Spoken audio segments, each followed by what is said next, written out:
ಎಲ್ಲರಿಗೂ ನಮಸ್ಕಾರ. ನಿಮ್ಮೆಲ್ಲರಿಗಾಗಿ latest movie ರಿವ್ಯೂಗಳನ್ನು ತರುವ ಕ್ವಿಕ್ ಫ್ಲಿಕ್ಸ್ಗೆ ಸ್ವಾಗತ. ಇವತ್ತು ನಾವು 2025ರ ಬಹು ನಿರೀಕ್ಷಿತ ತೆಲುಗು ಚಿತ್ರಗಳಲ್ಲೊಂದಾದ ತಂಡೇಲ್ ಬಗ್ಗೆ ಮಾತನಾಡುತ್ತಿದ್ದೇವೆ. ನಾಗ ಚೈತನ್ಯ ಮತ್ತು ಸಾಯಿ ಪಲ್ಲವಿ ಅಭಿನಯದ ಈ ಚಿತ್ರ ಬಿಡುಗಡೆಗೂ ಮುನ್ನವೇ ದೊಡ್ಡ ಮಟ್ಟದ ಬಝ್ ಹುಟ್ಟುಹಾಕಿದೆ. ಆದರೆ ಇದು ನಿರೀಕ್ಷೆಗೆ ತಕ್ಕಂತೆ ಇದೆಯೇ? ನೋಡೋಣ. ನಾವು ರಿವ್ಯೂಗೆ ಹೋಗುವ ಮೊದಲು ತಂಡೇಲ್ ವರ್ಷದ ಅತಿ ಹೆಚ್ಚು ನಿರೀಕ್ಷಿತ ಚಿತ್ರಗಳಲ್ಲಿ ಒಂದಾಗಲು ಕಾರಣವೇನು ಎಂಬುದನ್ನು ನೋಡೋಣ. ನಾಗ ಚೈತನ್ಯ ಅವರ ಕಮ್ಬ್ಯಾಕ್. ಅವರು ಈ ಚಿತ್ರಕ್ಕಾಗಿ 2 ವರ್ಷ ಮೀಸಲಿಟ್ಟಿದ್ದಾರೆ. ಬಹಳ ಅಗತ್ಯವಿದ್ದ ಯಶಸ್ಸಿಗಾಗಿ ತಮ್ಮ ಹೃದಯ ಮತ್ತು ಆತ್ಮವನ್ನು ಹಾಕಿದ್ದಾರೆ. ಸಂಗೀತ ಚಾರ್ಟ್ ಬಸ್ಟರ್. ದೇವಿ ಶ್ರೀ ಪ್ರಸಾದ್ ಅವರ ಹಾಡುಗಳು ಸಿನಿಮಾ ಬಿಡುಗಡೆಯಾಗುವ ಮೊದಲೇ ಹಿಟ್ ಆದವು. ನಿರ್ದೇಶಕ ಚಂದು ಮೊಂಡೇಟಿ. ಕಾರ್ತಿಕೇಯ 2 ಚಿತ್ರದಂತಹ ಪ್ಯಾನ್ ಇಂಡಿಯಾ ಬ್ಲಾಕ್ಬಸ್ಟರ್ ನೀಡಿದ ನಂತರ ಅವರು ನೈಜ ಪ್ರೇಮಕಥೆಯನ್ನು ಕೈಗೆತ್ತಿಕೊಂಡಿದ್ದಾರೆ. ಸಾಯಿ ಪಲ್ಲವಿ ಅವರ ಅಭಿನಯ. ಅವರು ತಮ್ಮ ಅದ್ಭುತ ನಟನೆ ಮತ್ತು ಬಲವಾದ ಸ್ಕ್ರೀನ್ ಪ್ರೆಸೆನ್ಸ್ಗೆ ಹೆಸರುವಾಸಿಯಾಗಿದ್ದಾರೆ.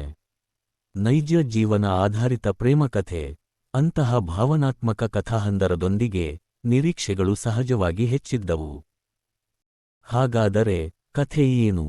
ನಾಗ ಚೈತನ್ಯ ಅವರು ರಾಜು ಎಂಬ ಉತ್ಸಾಹಿ ಮೀನುಗಾರನಾಗಿ ನಟಿಸಿದ್ದಾರೆ. ಅವನು ಸತ್ಯ, ಸಾಯಿ ಪಲ್ಲವಿ ಜೊತೆ ಪ್ರೀತಿಯಲ್ಲಿರುತ್ತಾನೆ.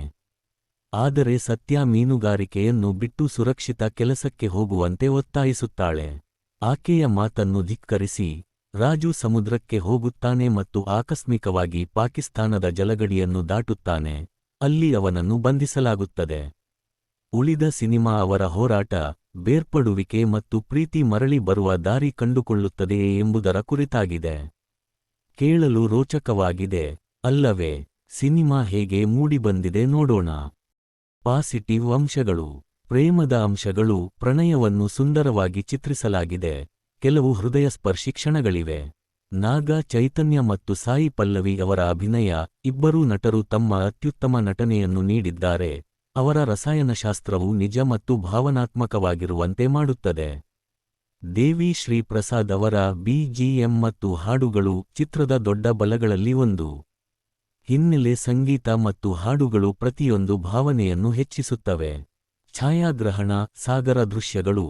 ಪಾಕಿಸ್ತಾನಿ ಜೈಲಿನ ಸೆಟ್ಟಿಂಗ್ ಮತ್ತು ಹಳ್ಳಿಯ ದೃಶ್ಯಗಳು ದೃಷ್ಟಿಗೆ ಅದ್ಭುತವಾಗಿವೆ.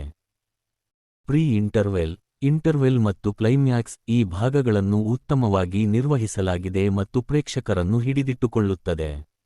ಲವ್ ಲೆಟರ್ ಸೀನ್ ಚಿತ್ರದ ಅತ್ಯುತ್ತಮ ಕ್ಷಣಗಳಲ್ಲಿ ಒಂದು. ಖಂಡಿತವಾಗಿಯೂ ಒಂದು ಹೈಲೈಟ್. ನಿರ್ಮಾಣ ಮೌಲ್ಯಗಳು. ಸಿನಿಮಾವು ಅದ್ಧೂರಿಯಾಗಿ ಮತ್ತು ಉತ್ತಮವಾಗಿ ತಯಾರಿಸಲ್ಪಟ್ಟಿದೆ. ಇದು ಅಧಿಕೃತ ಸಿನಿಮಾ ಅನುಭವವನ್ನು ನೀಡುತ್ತದೆ. ನೆಗೆಟಿವ್ ಅಂಶಗಳು. ನೈಜತೆಯ ಕೊರತೆ. ಸಿನಿಮಾ ಮೀನುಗಾರನ ಜೀವನದ ಆಳವನ್ನು ನಿಜವಾಗಿಯೂ ಸೆರೆಹಿಡಿಯುವುದಿಲ್ಲ. ಏನೋ ಕಾಣೆಯಾದಂತೆ ಭಾಸವಾಗುತ್ತದೆ. ಕಡಿಮೆ ಭಾವನಾತ್ಮಕ ಸಂಪರ್ಕ. ಕಥೆಯ ತಿರುಳು. ಮೀನುಗಾರರು ಸಿಕ್ಕಿ ಪಾಕಿಸ್ತಾನದಲ್ಲಿ ಜೈಲಿಗೆ ಹೋಗುವುದು ಅದು ತಟ್ಟಬೇಕಾದಷ್ಟು ತಟ್ಟುವುದಿಲ್ಲ. ಮೀನುಗಾರನ ಜೀವನದ ದುರ್ಬಲ ನಿರೂಪಣೆ. ನಿರ್ದೇಶಕರು ಆ ಜಗತ್ತನ್ನು ಹೆಚ್ಚು ತಲ್ಲೀನವಾಗುವಂತೆ ಮತ್ತು ಆಕರ್ಷಕವಾಗಿಸುವ ಅವಕಾಶವಿತ್ತು.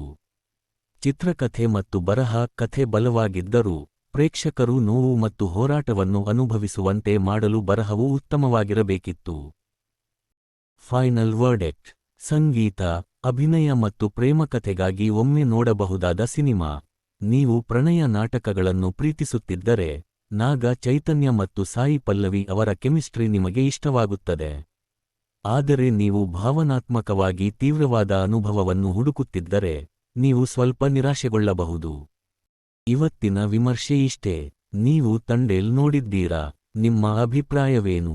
ಕೆಳಗಿನ ಕಾಮೆಂಟ್ಗಳಲ್ಲಿ ನಮಗೆ ತಿಳಿಸಿ. ಮತ್ತು ನೀವು ಈ ವಿಮರ್ಶೆಯನ್ನು ಆನಂದಿಸಿದ್ದರೆ ಹೆಚ್ಚಿನ ಚಲನಚಿತ್ರ ನವೀಕರಣಗಳಿಗಾಗಿ ಕ್ವಿಕ್ ಫ್ಲಿಕ್ಸ್ ಅನ್ನು ಲೈಕ್ ಮಾಡಿ, ಶೇರ್ ಮಾಡಿ ಮತ್ತು ಸಬ್ಸ್ಕ್ರೈಬ್ ಮಾಡಿ. ಮುಂದಿನ ಬಾರಿ ಸಿಗೋಣ.